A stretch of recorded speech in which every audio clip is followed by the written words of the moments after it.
What's up guys, it's Nick with Tuberless Comics, and today we are coming back again. We are putting out more content. I do apologize guys, it's been about a 2-week hiatus. I think 1 or 2 videos. We've had some really terrible family stuff going on, so I haven't had the ability to put out a whole lot of stuff. I haven't had the bandwidth, so we do apologize guys, but we are back. And throughout all of this, I'm still reading The Amazing Spider-Man, all of it, every bit of it. So since we went into the last video, we were right around issue 124. That was about 2 weeks ago. Now I'm in the mid 180s, and I don't know the exact number of what I should be on. I know I should be around the mid 180s, but I'm reading ahead. For the first time since starting this on January 1, I'm finally ahead of reading The Amazing Spider-Man. And it's not because I haven't had a whole lot of extra time. It's because I'm enjoying it, because these stories are getting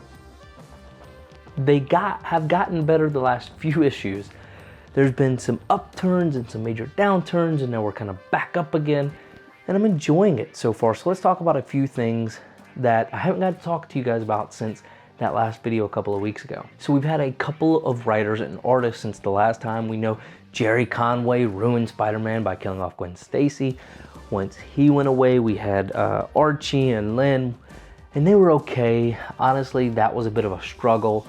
Marva's been doing okay. It's definitely up on an uptick. And I know that kind of sounds counterintuitive of what I was just saying, that I'm finally ahead. But I don't know. I'm thinking back, and the stories are good, but they're not like as great as they've been. But they're getting better. It's weird, I know. And maybe it's just because the writing is becoming more current, and maybe that's making it easier. But yeah, that's what it is. The artist has been pretty consistent. Overall, right now, Jim Starlin's doing some finishing work, and it has been by far my favorite Spider-Man so far in terms of the artwork goes. He's made it the most different. Whenever Jim jumped on the book, I actually had to go back and go and say, whoa, it's very different. Go back and see who the artist was. It's the first time I've had to do that where there was like a noticeable difference in 180 issues.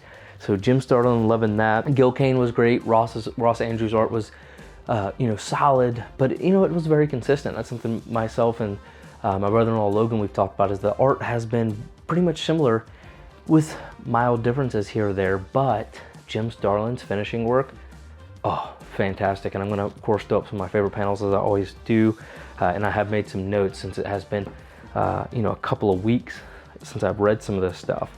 And we'll go ahead and talk about the big thing for kind of this time period, the Punisher. The first appearance of the Punisher, 129. It made me want to buy the book that much more, so that's something I'm probably going to put on my urgent need to do. I do want to buy an ASM 1 now. I want to buy an ASM 14, First Green Goblin, and we'll talk about some of those things. But the Punisher is great. He not spectacular, right? I mean, it's not, Garth Ennis' run was great, but we're also way back when, and I think he was, what, 19 whenever he first started writing Spider-Man or something like that, something crazy. Super young. Logan told me about that. But I really am enjoying the Spider-Man, or the Punisher. That skull just looks so good. And I really hope that continues in the comics, which we know the new logo is just a very short-term kind of the hand thing, but the Punisher skull, that's just iconic, looks so good. I'm loving the Punisher's van. But that's really kind of where a lot of the villains, I know Punisher is not necessarily a huge Spider-Man villain, but a lot of the villains right now are lame. Doc Ock, so lame. I really don't like him at all. Molten Man, Hammerhead, Tarantula, Grizzly, Cyclone, and the stupid Rocket Racer, they're all so stupid. And I wish I could be kinder about it, but I really don't like them at all. I really can't stand them. Whenever they're on the cover, I'm just dreading reading the story. It's just, that's not a cool part of it to me. I really have disliked all of those. I like the personal, kind of storyline happening behind the scenes. Yeah, the villains haven't been great. The best villains to this point are still J. Jonah Jameson, the iconic, the #1 Spider-Man villain. We have not seen a J. Jonah Jameson as savage as the comic book J. Jonah Jameson is ever in a movie. And I don't know about any of the TV shows or anything. But if all you know about J. Jonah Jameson in the movies, this man is savage. Offering $1 million for his head, paying for his own Spider-Man killers and things like, dude is a savage. And I love whenever Peter Parker gets a chance to go in there and just whack him around a little bit of Spider-Man. super awesome. Kingpin is still great, and I'm becoming a massive fan of Green Goblin.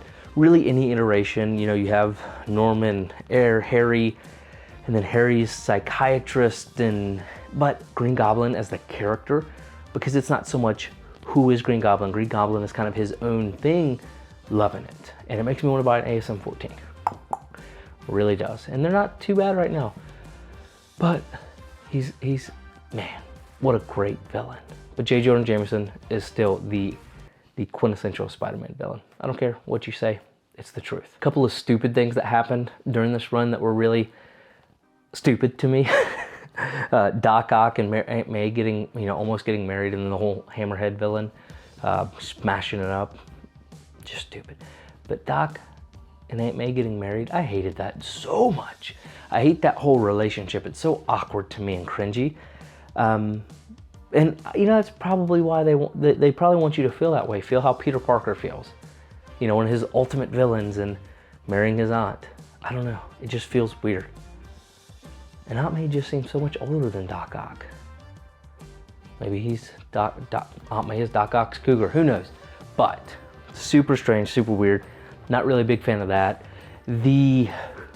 Before the Clone Saga, Peter Parker having a clone, Gwen Stacy coming back as a clone, I thought that was really stupid.